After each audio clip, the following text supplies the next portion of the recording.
It's something that affects many autistic adults, but you might not even know why. Auditory processing disorder. Let's explore it and give you some practical tips to navigate auditory processing challenges effectively. Welcome, my stars of Orion. Thank you so much for watching. I'm orionkelly, that autistic guy. I'm all about providing validation and support for autistic people and their loved ones. Auditory processing and autism. Let's chat briefly about what is auditory processing disorder, or APD. So in general terms, APD is a condition where the brain has difficulty processing sounds, even though the ears are functioning normally. You may experience APD, but thought you were losing your hearing. Went and got your hearing tested, and they said, you have perfect hearing. And you're like, huh? What do I do now? Obviously, I'm not a doctor or a healthcare practitioner, so I'm just giving you general information to get your head around APD. Okay, so let's break it down from the point of view of how we hear. When we hear sounds, our ear detects the noise, but our brain processes the information to make sense of what we've just heard. For people with APD, there's a breakdown in how the brain interprets these sounds. This leads to various things, including difficulty hearing in noisy environments, problems following conversations, especially group conversations, and sound discrimination issues. Yes, you heard me right. What does that mean? It means differentiating between similar sounds or words can be really difficult. So what's the connection between auditory processing disorder and autism? Well, some research suggests a significant overlap between APD and autism, with up to 50% of autistic people experiencing symptoms of APD. Now, this overlap could be attributed to the shared sensory processing difficulties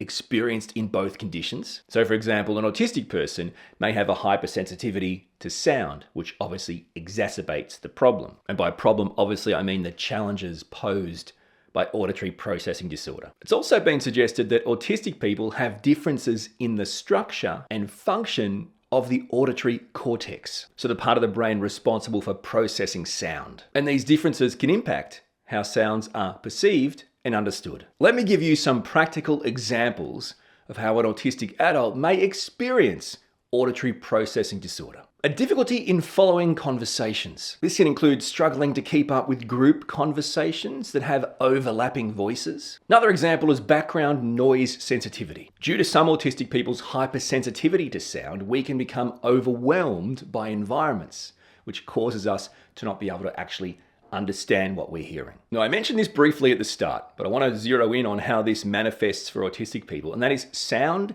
discrimination issues. Because frankly, having an autistic kid, and me myself, I find this actually is pretty relevant. I really resonate with this particular example. Do you find it difficult distinguishing between similar sounds? Now, these can be the sounds of letters. Quick example, distinguishing between B and P. B for Bob, P for Peter.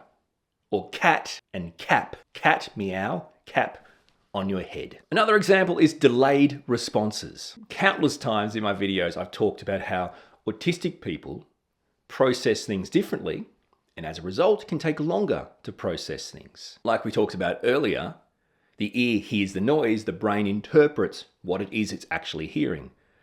Autism is the brain. There will be longer processing time for our brain to try and interpret what it is we have just heard. That's going to impact not only our ability to interpret it, but in a time frame seen appropriate by neurotypical people. Right? It can create barriers. It can create disjointed conversations. But this example of how autistic adults experience APD, I can resonate with. Difficulty with instructions. Simply struggling to follow multi-step verbal instructions is one thing. But then if you add noisy environments or other stimuli, it's just about impossible. Another example is misinterpreting questions. Oh man. Are you someone who is frequently asking for the question to be repeated? Or, as some would say even worse, and certainly what I do, follow up clarifying questions to the question. That's not because we want to be annoying. That's because potentially the question was misheard or misinterpreted. Fatigue from listening. Another example of how autistic adults can experience APD. So do prolonged sessions of listening. This could just be long conversations, gatherings. This could be lectures, school, work, whatever it is.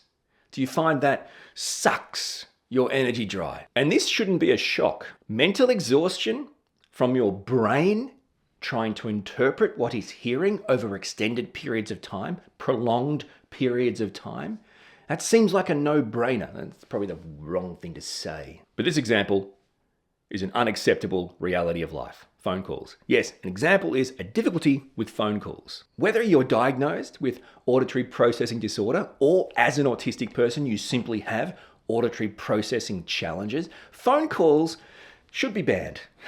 But the point is, hearing someone talk on the phone is different to hearing someone talk in person. Sometimes the autistic brain can simply struggle if we can't visually see the person talking to us or simply hear them in real life surround sound rather than some poor quality phone device. Another example is inconsistent sound perception. In basic terms, that's actually when an autistic person simply doesn't hear or respond to a certain sound, leading others to think you're simply ignoring them. How about this example? Sensitivity to certain frequencies. Autistic people, the neighborhood dog.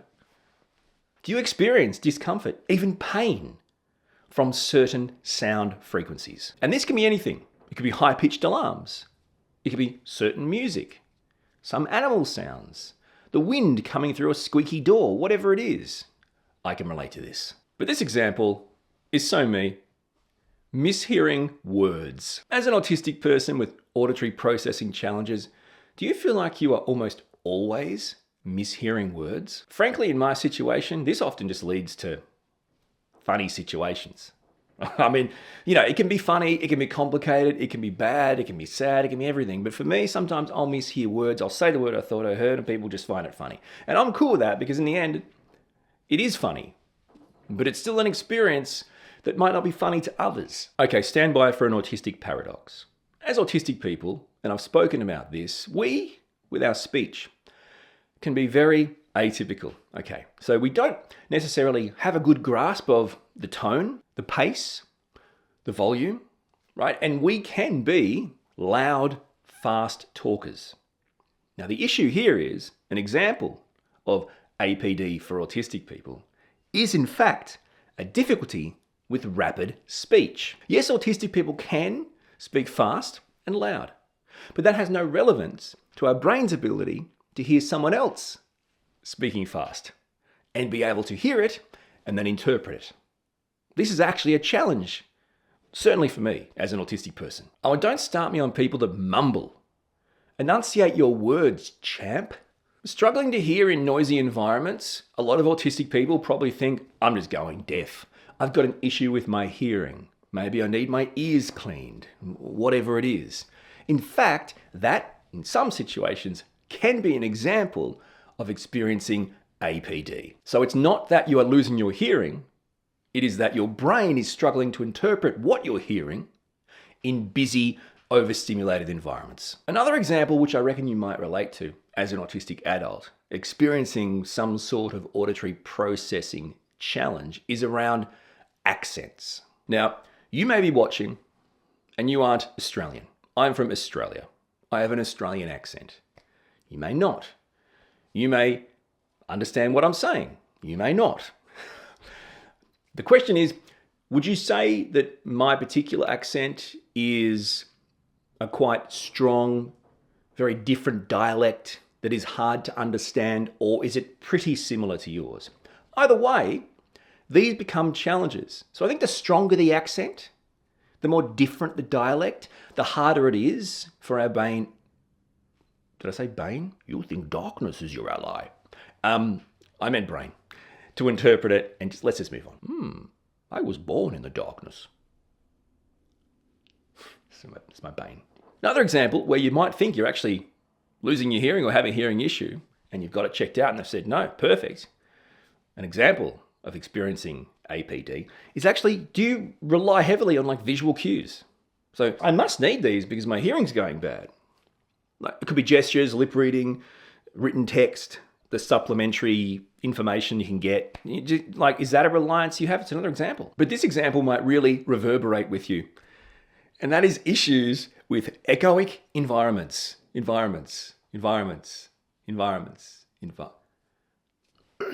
think darkness is your ally. Do you struggle to process speech in these types of environments with echoes and reverb? That can be big halls, like gyms. You know what I'm talking about. That can be a real challenge. Challenge. Problems with public announcements. That can be an issue too, an example of experiencing APD. So what I mean is, it might be at the train station, the bus station, the airport, shopping centres, schools, work, these like in the roof things. What in the world is that? And it's almost, in my opinion, it's almost impossible to understand. It's like they got the microphone and they thought, you know what, I reckon this is one of those edible microphones. I'm going to shove it in. Once it starts digesting, I'll start talking.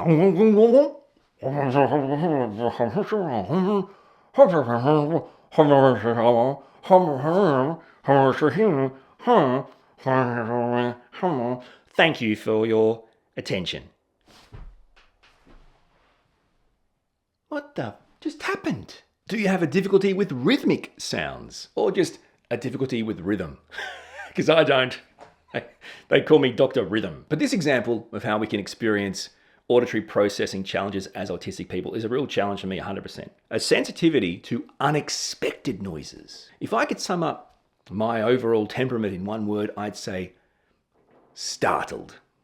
If I could go back and rewrite what I just said, I'd say 2 words maybe. And it'd be better explained by saying easily startled. Do you know what I mean? Noises that just come out of nowhere is a real challenge for me because you become distressed. And it's almost impossible for your brain to interpret what in the hell you're hearing now.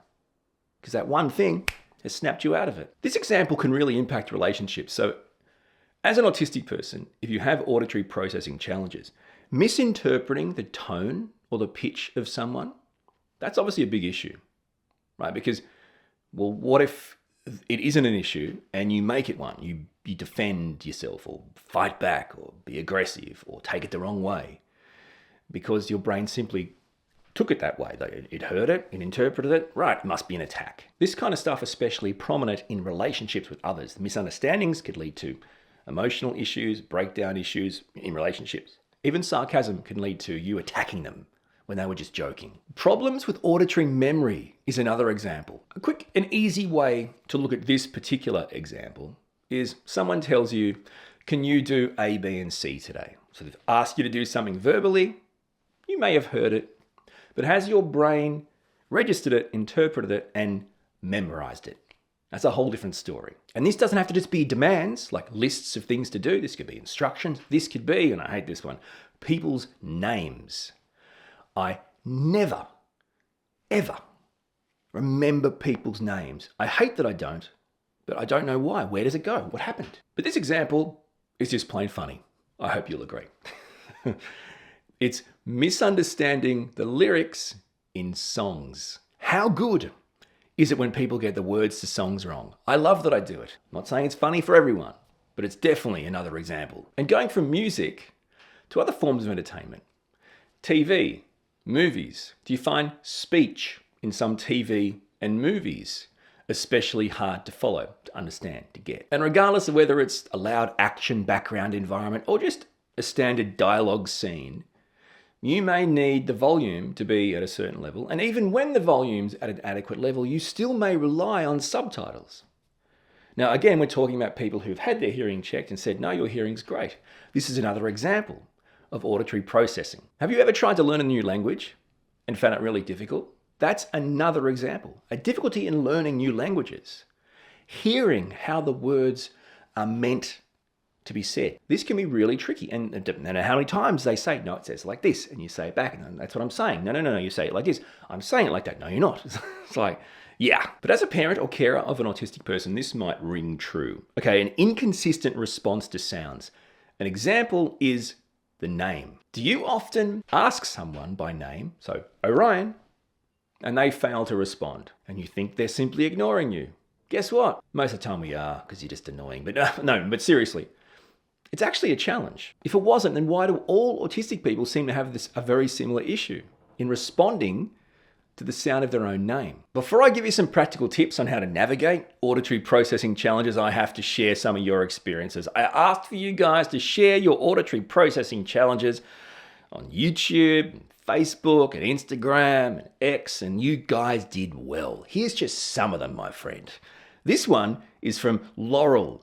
I often have to adapt to a person's voice, way of speaking, accent, vocab, before I can understand them well. Sometimes it's harder, sometimes easier, depending on how similar their way of speaking is to my way or to what I'm already used to.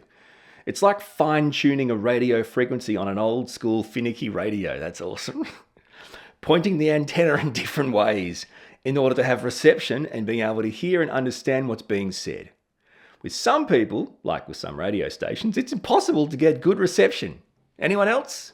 Thanks, Laurel. That's great. I love that experience. An experience from Barbara. Music lyrics. So incredibly difficult.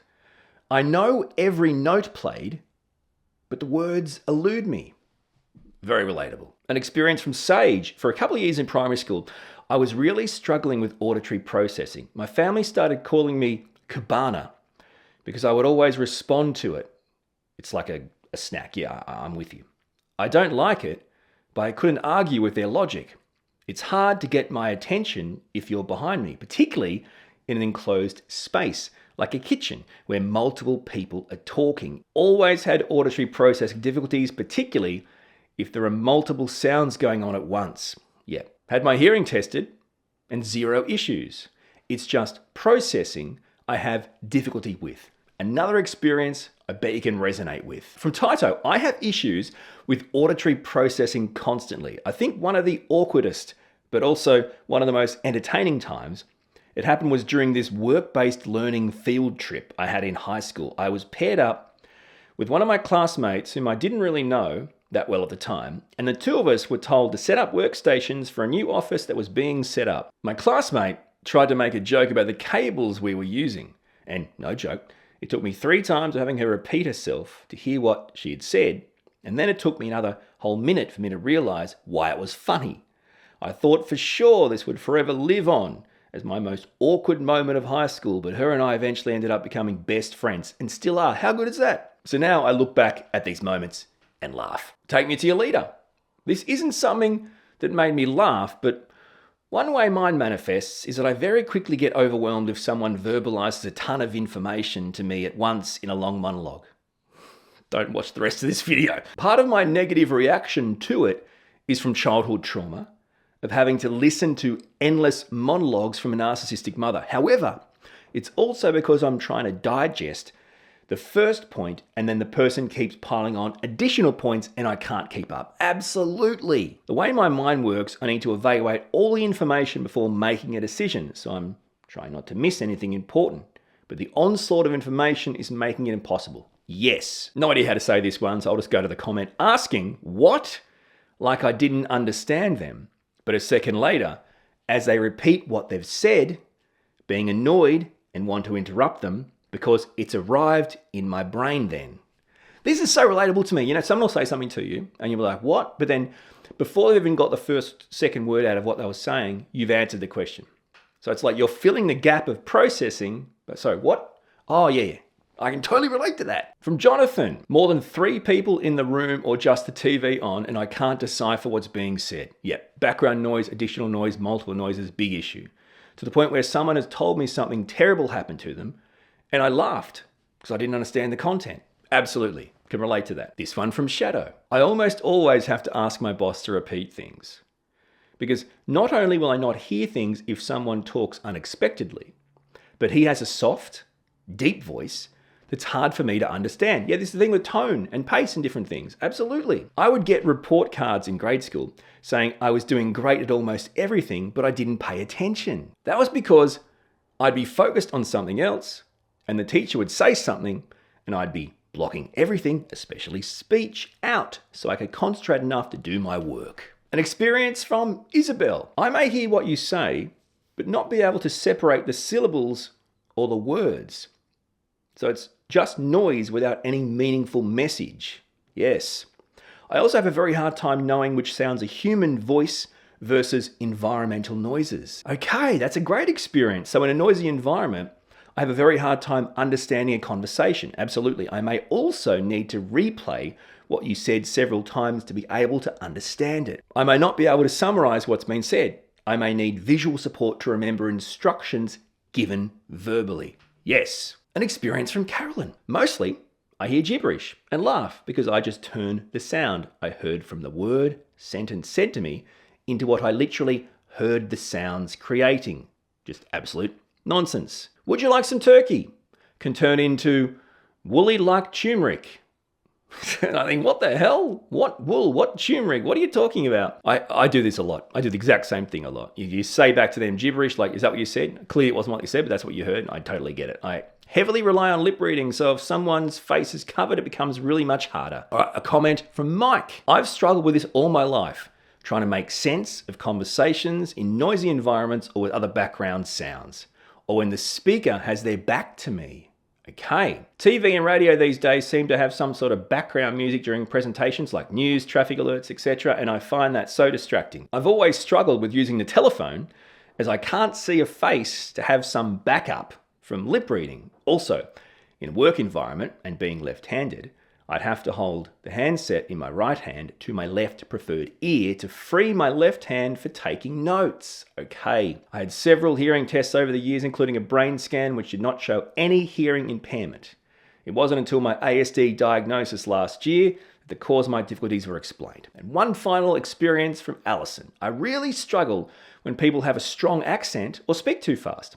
I failed my French A-level because of the listening part. I can absolutely experience the exact same thing. I tried to learn French. Comme ci, comme ça. I could read French well, but when I listen to it spoken, I can't tell where one word starts and another finishes. Here we go, my friends, some practical tips to help autistic adults navigate auditory processing challenges. Number one, seems obvious, but something you should definitely at least look into. Maybe it won't work for you, but maybe it will, and that is using noise cancelling headphones. I know this seems like a really generic, everyone does this example, but frankly, these things, now, they could be like the little, AirPod things, or they could be like your big boys, yeah? I've got both for different situations. Bottom line is they can reduce the background noise and increase your focus. And that also helps with your regulation. So it's a win-win. The next tip is using those speech-to-text apps. You heard of these? I've seen some people in Zoom meetings who are there twice, and why they're twice, and I realize, the other one of them says it's like Otter AI or something. So it's kind of like these live transcripts that are created during meetings. Presumably that is because they struggle with auditory processing and they want to be able to digest what's being said, not only in real time, but probably at a later point. And I think sometimes before the meeting's even finished, they've been able to provide key takeaways, which is kind of a phenomenal thing to use. So those apps seem like a really great, fix for this kind of challenge. Creating quiet spaces where you work or where you live can also be super beneficial. But this tip is something I use all the time, and that is request written instructions. It's okay to tell people, actually, I'm not up for a quick call. I don't want you to run me through it on the phone. Honestly, I'd prefer that we did like a text conversation or an email conversation, something that I can physically look at, process in my own time, and then respond back to you with follow-up questions when they come to me. Worst thing you can ever ask an autistic person at the end of a conversation is, any questions? Are you serious? Yeah, I'll have the questions at about 3 o'clock this morning. Yeah, so can I call you back then? Hold, please. This tip is simple but powerful. Limit the background noise. Control the controllables. But this tip to help autistic adults manage auditory processing challenges can be really powerful, and that is strategic seating. It sounds really corporate, but it really just means choose where you sit, mate. Why in the world are you letting people push you into sitting by the door or in the noisiest part of the workplace or the cafe? Tell them, I'd like to sit over there, or we're going to sit here because this seems like the quietest spot. Another tip, take breaks. Autistic brain, processing differently, experiencing the world differently. Yes, we are going to need additional brain breaks. It don't have to be for long. And in that time, do something that helps you feel regulated, brings you joy. Take a breather. right? This is not rocket science, but I know it's something you are failing to do because I failed to do it. So do it, mate. Another tip is to communicate your preferences. Autistic people are so bad at this. I reckon I have this as a tip in lots of videos. Has it got through yet? No. Why? Because we were born saying we're wrong, broken, not acceptable, misfits, out of place. You better become like us to be accepted. So why in the world would we then tell you we have our own personal preferences? We already feel like we're putting the world out. This is the end of that, my friends. It stops here. Let others know about your auditory processing challenges. Yes, be open and honest about it. Tell them why you experience it. Tell them you aren't hard of hearing. You've had your ears checked. This is a real thing. And as a result, these are my preferred ways of communicating. Maybe there's something about closed captions that you haven't thought would work for you in the past. Have you tried them? At least try them. I find I use closed captions when I watch any video on YouTube. Like seriously, regardless of what video is on YouTube, I like to close captions just to be there. And I find a lot of times I'm listening, so the volume's up, but I'm reading. Now, conversely, I struggle with this sometimes when I'm watching a TV show or a movie where others live and die by it. So if you haven't tried it, give it a go. But this next tip may trigger more unwanted jokes from me, and that is minimize echo. You'll think darkness is your ally. You know what I'm saying? Minimize the areas you're in, man, that are going to echo and bounce and reverb and give you the whole hello. Hi. Another tip, have you tried adjusting your device settings to help you with auditory processing? Bottom line is what you're looking at doing is using your settings to enhance the clarity of what you're hearing, therefore reducing the distortion, the distractions. Like all autistic people, when you find your tribe, it's the best thing ever. You relate, you resonate, you help each other, you support each other. The whole point of my whole community here. This is a community you can definitely be supported in. You might find other support groups locally. You can talk about these issues. What works for you? What's happening here? And I always say this, but this is the thing. Find your tribe. They will help you. Pre-meeting preparation is another example of how you can manage auditory processing challenges. How do you do this? So before meetings, before get-togethers, review what you have leading into it. It might be agendas, topics, run sheets, rundowns, right? Whatever it is, try to review that. So in other words, you're studying before you're going into this exam, and that can help you in, okay, we're talking about this. I get this context. Simplifying communication is so powerful. So you want to be able to process things you're hearing, you could ask people to simply break down what they're saying into simple, easier, understandable bite-sized chunks. Now I feel like a chocolate bar. To learn more about other conditions linked to autism, check out my playlist, Co-Occurring Conditions.